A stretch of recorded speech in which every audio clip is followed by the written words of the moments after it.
2 number विशिष्ट प्रश्न उत्तर प्रश्नटी ହେଉଛି ପୂର୍ବଗ ଅସ୍ୱୀକୃତି ଭିତ୍ତିକ ଦୋଷ। ପୂର୍ବଗ ଅସ୍ୱୀକୃତି ଭିତ୍ତିକ ଦୋଷ।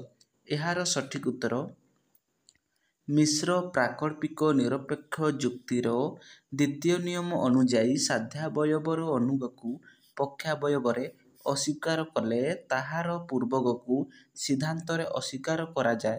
ମାତ୍ର ଏହାର ବିପରୀତ ନିୟମ ଗ୍ରହଣଯୋଗ୍ୟ ନୁହେଁ।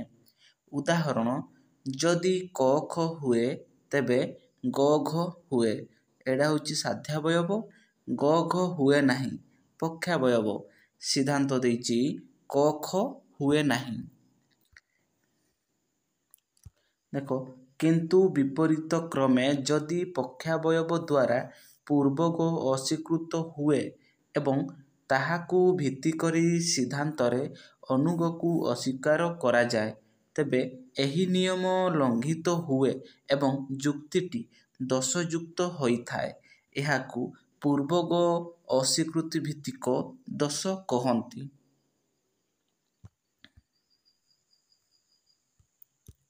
ଉଦାହରଣ, ଯଦି କ ଖ ହୁଏ ତେବେ ଗ ଘ ହୁଏ।